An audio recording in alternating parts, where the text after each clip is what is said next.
30 décembre 1899. Comme ce matin l'obéissance m'avait demandé de prier pour une personne, dès que j'ai vu Jésus, je lui ai recommandé cette personne. Il me dit: l'humiliation ne doit pas seulement être acceptée, mais on doit aussi l'aimer. On doit pour ainsi dire la mâcher comme de la nourriture. Comme c'est le cas pour la nourriture amère, plus on la mâche, plus on en goûte l'amertume. Bien mâchée, l'humiliation donne naissance à la mortification. Et ces deux moyens, l'humiliation et la mortification, sont très puissants pour surmonter certains obstacles et obtenir les grâces nécessaires. Comme la nourriture amère, l'humiliation et la mortification semblent nuisibles à la nature humaine et semblent apporter du mal plutôt que du bien. Cependant, il n'en est pas ainsi. Plus le fer est battu sur l'enclume, plus il étincelle et devient purifié.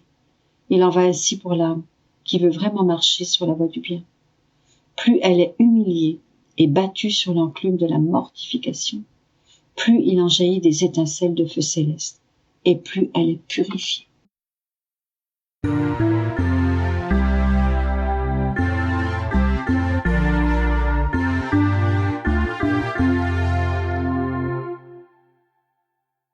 30 décembre 1902. Le Seigneur fait voir à Louisa des tremblements de terre et des destructions de villes. Il lui parle de sa volonté. Me trouvant dans mon état habituel, il me semble avoir la très sainte Trinité, et moi, en elle. C'était comme si les trois voulaient décider de ce qu'ils allaient faire du monde. Il me sembla qu'ils disaient: si nous n'envoyons pas sur le monde les plus violents fléaux, tout sera entièrement fini en fait de religion, et les hommes deviendront pires que des barbares. Pendant que les trois discutaient ainsi, il me sembla que descendaient sur la terre des guerres de toutes sortes, des tremblements de terre, capables de détruire des villes tout entières, ainsi que des maladies. En voyant cela toute tremblante, je dis: Majesté suprême, pardonne l'ingratitude humaine. Maintenant, plus que jamais, le cœur de l'homme est révolté. S'il se voit mortifié, il se révoltera davantage, en ajoutant outrage sur outrage envers ta majesté. Une voix sortant du milieu des trois disait: l'homme ne peut se révolter que lorsqu'il est mortifié. Quand il est détruit, sa rébellion cesse. En ce moment, nous ne parlons pas de mortification, mais bien de destruction. Ensuite, les trois personnes divines disparurent, qui pourraient décrire l'état dans lequel je me trouvais, d'autant plus que j'éprouvais comme une disposition à vouloir sortir de mon état de souffrance. Je me trouvais avec une volonté non parfaitement apaisée par rapport à la volonté divine. Je voyais clairement que le plus vilain affront que la créature puisse faire à son Créateur, c'est de s'opposer à sa très sainte volonté. J'en éprouvais de la souffrance, et je craignais fortement que je puisse faire un acte opposé à sa volonté. Je ne pouvais me calmer. Après m'être donné beaucoup de peine, mon adorable Jésus revint et me dit: ma fille, je trouve souvent mes délices à choisir des âmes, à les entourer d'une forteresse divine, de façon qu'aucun ennemi ne puisse entrer en elles, et j'y établis ma demeure permanente. Dans cette demeure, je m'abaisse, si l'on peut dire, à rendre les plus petits services. Je nettoie l'âme de fond en comble, j'y extirpe toutes les épines, j'y détruis tout ce que la nature humaine a produit de mal, et j'y plante tout ce qui se trouve en moi de beau et de bon, de façon à former le plus beau jardin de mes délices. Je m'en sers pour mon plaisir, et selon que les circonstances de ma gloire et du bien d'autrui l'exigent. Ainsi, on peut dire que l'âme n'a plus rien d'elle-même, elle me sert uniquement de demeure. Sais-tu ce qu'il faut pour détruire tout cela? Un seul acte, opposé à ma volonté, et c'est ce que tu feras si tu t'opposes à ma volonté. Je lui dis: je crains, Seigneur, que mes supérieurs me donnent l'ordonnance qu'ils m'ont donnée l'autre fois. Jésus répondit: cela ne te regarde pas. Je verrai cela avec eux. Il s'agit ici de ta volonté. Malgré tout cela, je ne pouvais pas me calmer, et je continuais de répéter dans mon intérieur: quel funeste changement s'est opéré en moi? Qui a séparé ma volonté de la volonté de mon Dieu, alors qu'elle me semblait ne faire qu'un seul avec elle? « 30 décembre 1908. En vivant sa petite enfance, Jésus a divinisé la petite enfance de chaque créature. Je méditais sur la petite enfance de Jésus et je me disais « Mon petit bébé, à combien de peines as-tu voulu te soumettre ? Il ne t'a pas suffi de venir sous la forme d'un adulte. Tu as aussi voulu prendre la forme d'un bébé et souffrir dans les langes, dans le silence et l'immobilité de ta petite humanité, dans tes pieds, dans tes mains, etc. Pourquoi tout cela ?» Comme je réfléchissais à cela, il remua en moi et me dit « Ma fille, mes œuvres sont parfaites. J'ai voulu venir comme un petit bébé pour diviniser tous les petits sacrifices et toutes les petites actions qu'il y a dans la petite enfance. Ainsi, jusqu'à ce que les bébés commencent à commettre des péchés, tout reste absorbé dans mon enfance et est divinisé par moi. Quand les péchés commencent à apparaître, alors commence une séparation entre moi et la créature, une séparation douloureuse pour moi et triste pour elle. Je lui dis, comment cela peut-il se faire puisque les bébés n'ont pas l'âge de raison et ne sont donc pas capables de gagner des mérites ? Il reprit, premièrement, parce que je donne les mérites par ma grâce, et deuxièmement, parce que ce n'est pas leur volonté qui peut les empêcher de gagner des mérites. Ils sont dans l'état de la petite enfance tel que voulu par moi. Un jardinier qui a mis en terre une plante n'est pas seulement honoré par elle, mais il en cueille les fruits, même si la plante n'a pas l'usage d'une raison. Il en est ainsi pour un artisan qui sculpte une statue et pour plein d'autres choses. Seul le péché détruit tout et sépare la créature du Créateur. Pour tout le reste, même pour les choses les plus simples, tout vient à la créature par moi et me revient avec la marque d'honneur du Créateur. «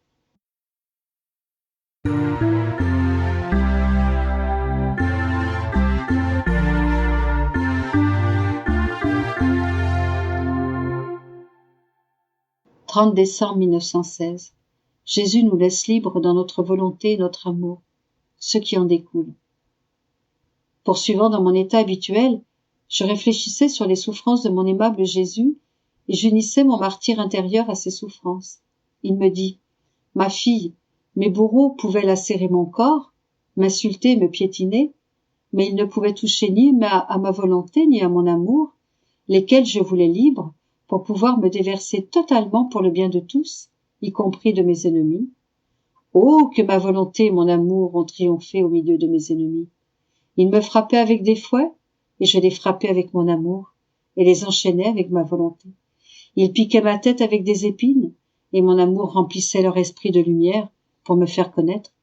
Ils ouvraient des plaies sur mon corps, et mon amour guérissait leur âme. Ils me donnaient la mort, et mon amour leur donnait la vie.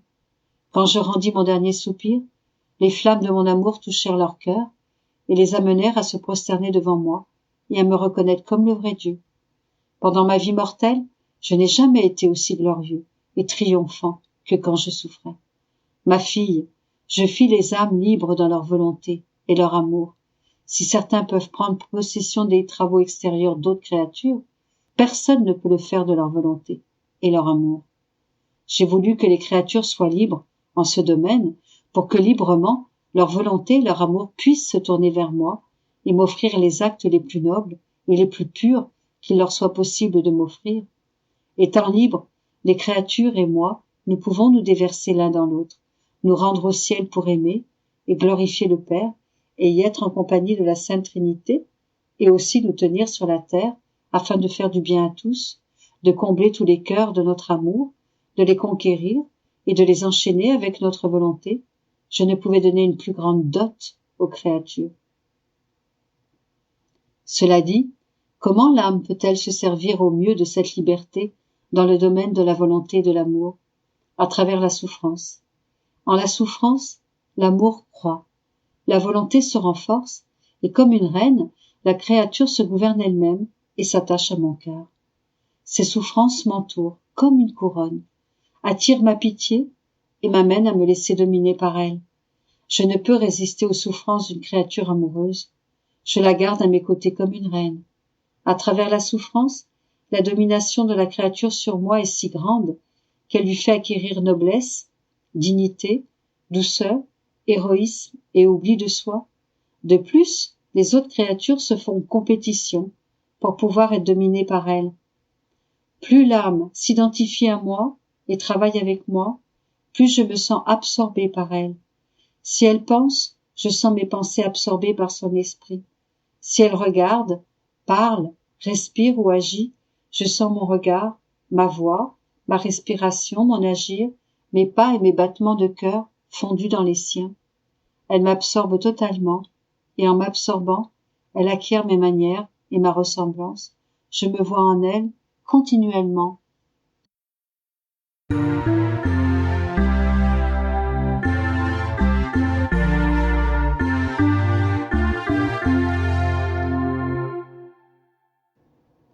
30 décembre 1917. Le chagrin de Jésus à cause de l'affection qu'on lui vole. J'étais dans mon état habituel, et mon toujours aimable Jésus se montra très affligé, se plaignant de ceux qui lui volent l'affection des créatures, en prenant sa place dans les âmes. Je lui dis, « Mon amour, ce vice est-il laid au point de tant t'affliger ?» Il me répondit, « Ma fille, cela est plus que laid. C'est terrible. C'est le renversement de l'ordre prévu par le Créateur. La créature se place au-dessus du Créateur. Cela équivaut à dire « je suis aussi bon que Dieu ». Que dirais-tu de quelqu'un qui volerait $1 million à un autre, en le plongeant dans la pauvreté et le malheur? Je lui répondis, il devrait remettre l'argent volé, ou bien être condamné. Jésus reprit, cependant, quand on me vole l'affection des créatures, c'est plus que de me voler des millions. L'argent est matériel et bas, alors que l'affection des créatures est spirituelle et grande. L'argent peut être restitué, mais l'affection des créatures ne le peut jamais. C'est un vol irrémédiable. Même si le feu du purgatoire purifie ce vol, il ne pourra jamais remplir le vide d'une seule affection qui m'a été volée. Cela n'est aucunement pris en considération. Au contraire, il y a des gens qui vendent leur affection. Ils sont contents de trouver quelqu'un pour l'acheter. Ils me volent sans aucun scrupule. Ils ont des scrupules s'ils volent une autre créature. Mais me voler moi-même ne leur cause aucun scrupule. Ah, ma fille, j'ai tout donné aux créatures en leur disant, prenez tout ce que vous voulez, mais laissez-moi seulement votre cœur. Non seulement elles me refusent leur cœur, mais elles me volent l'affection des autres. De plus, cela ne vient pas seulement des personnes séculières, mais aussi d'âmes pieuses, d'âmes consacrées. Quel mal on me fait par une certaine direction spirituelle à l'eau de rose, par certaines condescendances, par tant de sentimentalité, par l'usage de séduction. Au lieu de faire le bien aux âmes, on les plonge dans un labyrinthe. Quand je suis contraint d'entrer sous la forme sacramentelle dans ces cœurs complaisants, j'aimerais fuir, voyant que leur affection n'est pas pour moi, que leur cœur n'est pas le mien. Et cela, de la part de qui? De ceux qui devraient conduire les âmes vers moi. Plutôt, ils ont pris ma place. Je ressens une telle nausée que je n'arrive pas à m'accommoder de rester dans leur cœur, même si je suis contraint de le faire, jusqu'à ce que les accidents de l'hostie soient consumés. Quel massacre d'âmes! Ce sont les vraies blessures de mon Église. C'est pourquoi il y a tant de mes ministres retranchés de l'Église. Malgré toutes les prières qu'ils me font, je ne les écoute pas. Pour eux, il n'y a pas de grâce, et je leur dis avec mon cœur chagriné, « Voleurs, partez, quittez mon sanctuaire, parce que je ne peux plus vous tolérer. » Effrayé, je lui dis, « Apaise-toi, Jésus, regarde-nous comme le fruit de ton sang et de tes blessures, et change les châtiments en grâce. » Jésus poursuivit, « Ces châtiments se continueront. Je vais humilier l'homme jusque dans la poussière. Des incidents inattendus continueront d'arriver pour le confondre. Où il espérera s'échapper, il trouvera un piège. Où il attendra la victoire, il trouvera la défaite. Où il s'attendra à la lumière, il trouvera les ténèbres. Alors il dira, je suis aveugle et je ne sais plus quoi faire. L'épée dévastatrice continuera son travail jusqu'à ce que tout soit purifié. « 30 décembre 1927. Une seule connaissance de la divine volonté a plus de prix que la création tout entière. Il y a dans l'âme 2 caractères, l'humain et le divin. Unité des actes divins dans l'acte unique de Dieu. Jésus ensemence de nombreuses gouttes de lumière le champ de l'âme de Louisa.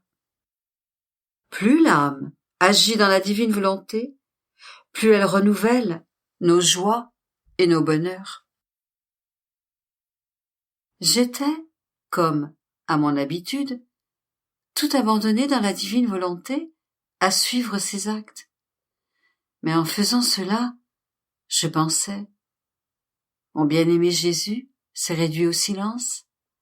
Même de son aimable volonté, il parle si peu, comme s'il ne voulait plus rien en dire. Qui sait s'il n'a pas mis des limites et ne cessera pas de parler même de son fiat?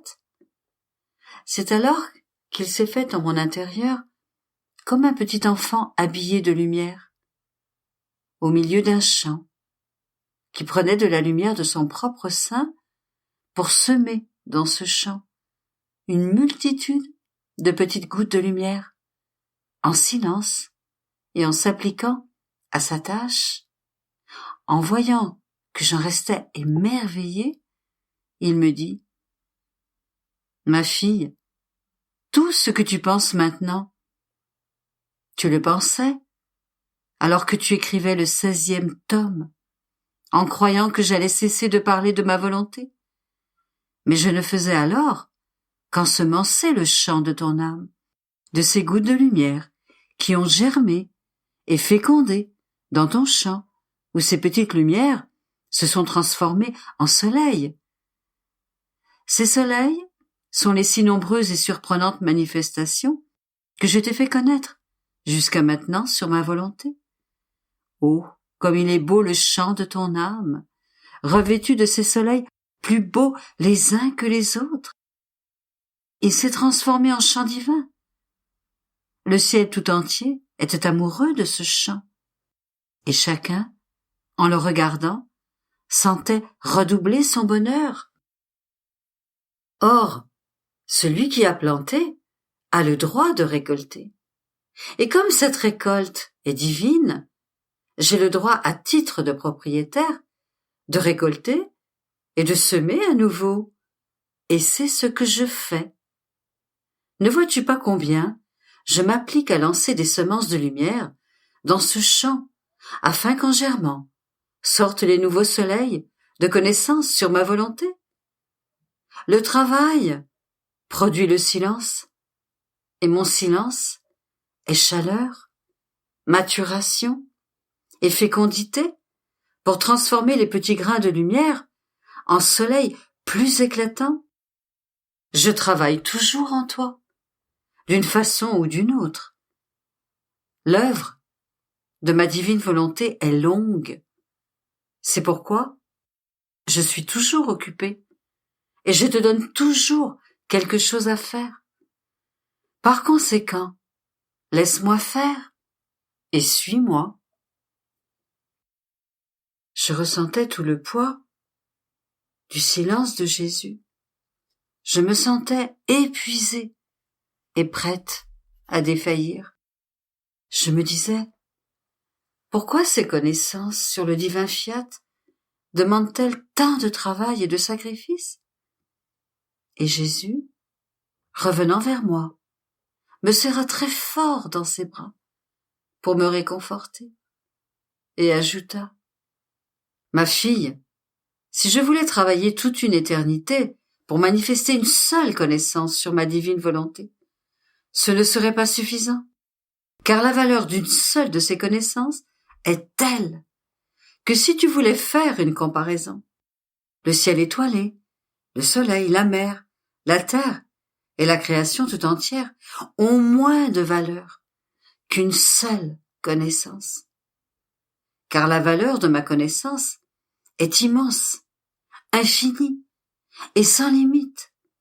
Et là où elle arrive, en sortant de nous, elle génère et multiplie à l'infini le bien et la lumière qu'elle contient. Ma connaissance est la vraie régénératrice de la vie divine.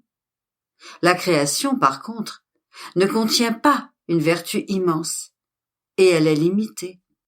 C'est pourquoi je ne m'épargne aucune peine, ni aucun sacrifice, car je connais sa valeur, et l'endroit où je la dépose devient pour moi mon champ divin, mon trône, mon autel. Mon amour est si jaloux que je ne laisse jamais ce champ inoccupé, et je travaille toujours à le rendre attentif envers moi. C'est donc dire qu'au lieu d'une seule manifestation sur ma divine volonté, tu es plus qu'un ciel étoilé, parsemé de soleil, de sa connaissance. Pense à cela, ma fille, et apprécie un si grand bien, une semence si féconde dans le champ de ton âme. Je continuais mes actes dans la divine volonté et, comme c'était le lever du jour, je dis à mon aimable Jésus, « Ta volonté enveloppe toute chose, et oh, combien je voudrais que comme un soleil qui se lève et revêt toute la terre de lumière, le soleil de ta volonté se lève dans les intelligences, dans les paroles, dans les cœurs, dans les œuvres et les pas des créatures, pour que chacune ressente le soleil de ton fiat se lever en elle, et que revêtue par sa lumière, elle les laisse toutes dominer et régner dans leur âme. Entre-temps, mon doux Jésus se manifesta en moi et me dit, « Ma fille, il y a dans l'âme 2 caractères. L'un est humain, l'autre divin. Le divin descend de l'unité, et l'âme, pour recevoir ce caractère divin, doit vivre dans l'unité de ma volonté. Dans cette unité, lorsque l'âme forme ses actes, il s'élève dans l'unité de son Créateur, dans cet acte unique de Dieu.